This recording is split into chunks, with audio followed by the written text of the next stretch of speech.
ہم اس تہذیب کے بارے میں جانیں اور ہمیں یہ پتہ ہو کہ ہم اتنی بڑی تہذیب کے یا اتنی رچ ایک سویلائزیشن کے امین ہیں. بس یہ میرا مقصد تھا اور یہ اللہ کا شکر ہے کہ یہ پورا ہوا. اور میں آخری بات یہ کہتا چلوں آپ کی بات کو آگے بڑھاتے ہوئے کہ اتنی پرانی تاریخ, اتنی خوبصورت رومانوی کہانیاں, اتنے خوبصورت چھوٹے بڑے شہر اور ان کی انفرادی تاریخ, اتنی خوبصورت لٹریری اور انٹلیکچوئل ٹریڈیشن اور رائٹرز اور ان کا تعلق, یہ وہ تمام چیزیں ہیں جو ایک ثقافت کو بناتی ہیں. آپ چاروں کی کتابیں ان تمام چیزوں کو ہمارے سامنے لے کے آتی ہیں اور اس سے اچھا تحفہ ہو نہیں سکتا ہم سب کے لیے. اس لیے ہم آپ کے شکر گزار ہیں اور آپ کے بھی شکر گزار ہیں. آپ آئے اور اتنی محبت اور دلچسپی سے بات سنی اور اب محبت کا مزید اظہار نیچے جا کے کتابیں خرید کے کی. آداب. Good afternoon everyone. I'm Afreen Seher. I'm an assistant professor at the Indus Valley School of Art and Architecture and also a member of the Arts Council of Pakistan, Karachi. I'm delighted here to be at PLF. And since we just had a discussion about Pakistani writers writing about this beautifully complex and culturally diverse land, I thought it would be wonderful to do a short modern day reading of something that is based on the city of Lahore. I would like to thank the president of ACP Karachi, Mr. Mohammad Ahmed Shah, for organizing PLF and giving creative artists a voice to express themselves. A short introduction to the author of the book that I will read from. Nigat M. Gandhi is a writer and a professional mental health counselor. She is the author of Alternative Realities, Ghalib at Dusk and other short stories, What I Am Today, I Won't Remain Tomorrow, and her most recent publication is an anthology of short stories titled Waiting. Alternative Realities is a non-fiction travelogue, a memoir, a satire, and a feminist critique of Muslim women's lives interwoven with the author's own struggles as a Muslim woman. The chapter I will read from is an excerpt from Delhi se Lahore, in which the writer undertakes a journey by bus from New Delhi, India to Lahore, Pakistan in 2010. Delhi se Lahore. We reached Lahore at dusk. Chalo bachcho, Pakistan aa gaya. Put on your slippers, a passenger with several children exclaims. Lahore is crowded with auto rickshaws, but they aren't as decorated with glittering flaps like the rickshaws of India. Like Delhi, the number of vehicles of all sizes in Lahore is soul shriveling. But Lahore still has relics like donkey carts from an era that is already passé in Delhi. As our bus crawls to its final stop in the pre-iftar rush of cars and buses, its progress is blocked by one of these carts. The cart driver is daring enough to hold up the traffic in a fashionable street. He's tugging at the reins of his donkey and talking frantically into his mobile. He could be part of a poster titled Modernity and Tradition, Brush Shoulders. 2 colossal cauldrons of rice, which he is probably trying to deliver before iftar, are on the cart like 2 out-of-place old-world ladies stranded on a fast, impatient street. In Lahore, I am the guest at the formation house that belongs to Franciscan friars. In this all-male friary, I am the only woman among 50 men. Brother Laman, my friend and host, asks if Christians in India feel discriminated against. His parents migrated to Pakistan from India. His birth name is not Laman. A Sufi Baba with whom he feels a deep spiritual connection gave him this name. If you talk of feelings, maybe you should ask if there's any place where people on the margins don't feel discriminated against. I reply, there's discrimination everywhere, especially when it comes to acting on feelings and desires. Christians can't fall in love with non-Christians and live a life free of fear. Laman teaches English and personality development to incoming aspirants. I make my class read The Road Less Traveled by Scott Peck in Urdu first, he says, and we take a whole year to go over it. I have to go slow when I'm introducing concepts like love, and I have to let them discover that true love can only blossom in the absence of the ego. Do the boys get it? About love and ego, I ask. Some of them do. It takes them time. Most of the aspirants come from the poorest villages, and they've been told Christians are uncivilized bhangis, untouchables.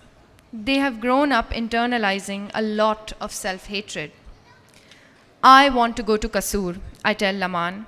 Can you arrange for me to visit the Christian community there? Early next morning, I board a van from outside the Data Darbar shrine, and I'm on my way to Kasur. Data Darbar, located near the Bhati Gate of Lahore, is one of the oldest Muslim shrines in the subcontinent. It houses the remains of a Sufi saint, Abul Hasan Ali Hajweri, more commonly known as Data Ganj Baksh, meaning the master who bestows treasures. He is said to have lived on the site in the 11th century. In July 2010, 2 suicide bombers blew themselves up at Data Darbar Shrine on a Thursday, the day when thousands of poor devotees thronged the shrine. Many died and several more were injured. Absence of safer alternatives had returned the homeless to their nightly shelter on the traffic islands outside the bombed shrine. The homeless of Lahore are asleep on the traffic islands. Like their Delhi brethren, they are concealed from head to foot under dirty sheets that keep away mosquitoes and visibility. Kasur is a dusty little town surrounded by green villages about an hour's ride from Lahore. Over there, I am met by the nuns from the convent of Our Lady of Sorrow and Our Lady of Joy. Their church is a red brick building sitting serenely in a compound filled with ancient neems. The nuns run a school for 500 children and live behind the church in a simple house. We sit down to tea in the parlor. They tell me how terrified they were on the July night when the women from the village came crying to tell them that their homes had been attacked and looted by the mob. Why did this happen in Bulle Shah's land? How soul-broken he must be, I say. You know, I grew up in Lahore. Lahore's patron saints are Data Sahib and Madho Lal, and they preached love for all. A nun says, I grew up in Lahore, but we didn't know that they were Muslims and we were Christians. But now it's very different. What is the future of this country? Where has the love gone? Where is tolerance for one's neighbors? Her eyes turn moist. Sister, you're running your school even though you see no future here. That's where the love is. That's the answer to your question, I say. After lunch, the nuns take me to the village to visit the Christian families. There's a strange hush over the village. Corn cobs are dying in open courtyards. A broken down door swings on its hinges as we step down into an angan. I feel like I've come to a cemetery. An old man struggles to get up and greet us. He sighs and shows us broken trunks, smashed walls. He says he is still waiting. For what? Waiting is a hopeful world. Later that afternoon, I make it a point to visit the dargah of Kasur's custodian poet saint, Bulle Shah, to register my protest with him. Abida Parveen sings Yaar Subha Sham in my head, and I need her voice to buoy up the dead spaces of my heart. The approximate translation from Punjabi of the opening lines of this Sufi kalam by Bulle Shah is, if God could be found by roaming the forests, God would have been found by beasts and fowl. Mia Bulle, only they find the true God, who are true themselves and pure of heart. You learned so much from reading 1,000 books, but have you read yourself? You go and sit in temples and mosques, but have you visited your own soul? You are so busy fighting Satan, you never wage war with yourself. You may have reached the sky, but you fail to get a glimpse of your heart. There are beggars in green kurtas with dreadlocks who beckon for alms from the shade of trees. A drainage channel overflowing with sewage and puffed up polythene bags runs alongside the dargah's entrance. The material poverty of Kasur adds sadness and riches to Bulle's mystic verses. He lived here, he danced here, he loved here. So what if 2 centuries have gone by since he lived and loved? His verses are no less powerful today and even more relevant. To Baba Bulle Shah, the mystic mad with the ecstasy of love, I stand and pray with folded hands. I stand on women's side of the shrine where several women are seated. It's just as well that you are not alive to see what passes for religion in our times. But I suppose you knew this was going to happen, so you left us with poetry. You departed from this world of lies and illusions. O Bulle, will you not cast your loving eye towards us once more? Will you let love perish in this land of yours? Then what good is this soul-wrenching poetry of yours? Thank you so much.